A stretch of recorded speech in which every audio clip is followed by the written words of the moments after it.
We're going to talk about cladding because it is 3.5 years, would you believe, since the Grenfell Tower tragedy. The House of Lords this week put down a real challenge to the government. The upper house voted to prevent the owners of private blocks from forcing leaseholders to pay for remedial work on dangerous cladding. The House of Commons, they could still override them, as Stuart Pollitt reports. It's 1,258 days since the disaster at Grenfell Tower, but the fallout from the fire is still being felt.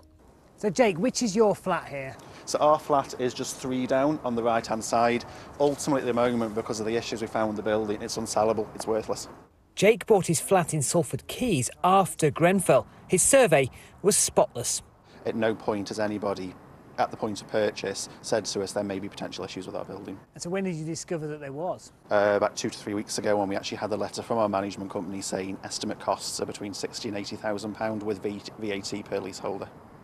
Several fire defects have been uncovered within the building behind the cladding and insulation. Knowing that we potentially live in a fire trap, which is what it essentially is, keeps us up at night.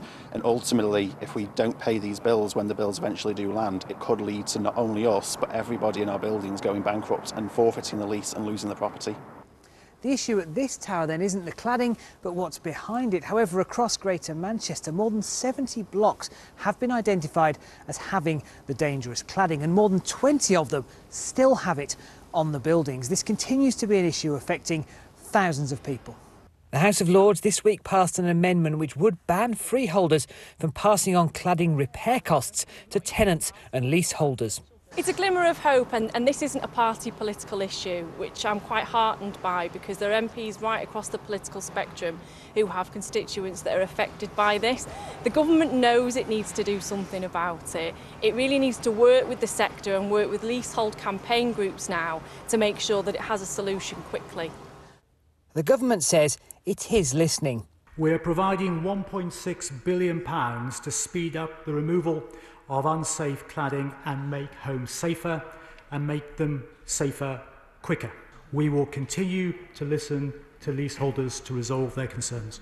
But the Lords have put the ball back in the government's court. Jake and thousands of other flat owners will be watching closely.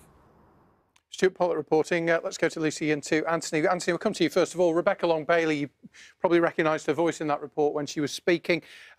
She said it shouldn't be a party political issue, this. It's no fault of the people who live in these properties. Will the government stump up the money just to sort it out?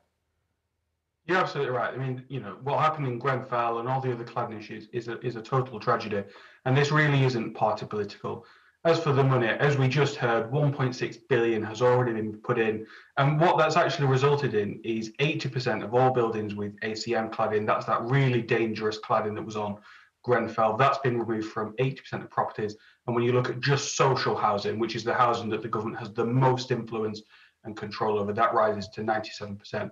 But we've been clear, you know, this really dangerous cladding has to be gone within a matter of months. So as far as I understand it, by the end of this year, there will be works either underway or planned to close that gap from 80% all the way down to 100%, because that's what we need to do. It's not just the dangerous cladding, though, is it? There's all kinds of different cladding that needs to be sorted out. People like Jake, it hasn't been helped yet. Needs to take a wider view on this.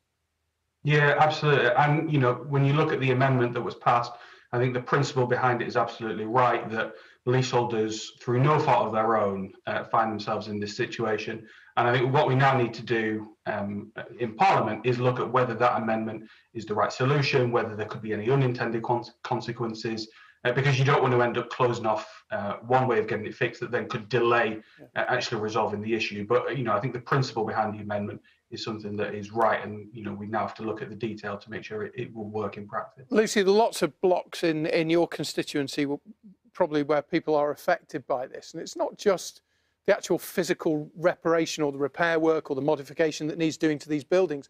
There's the worry, isn't there? You know, you heard Jake talk about sleepless nights. It's a mental health crisis. The fear of what might happen in the night and also the fear of the financial impact.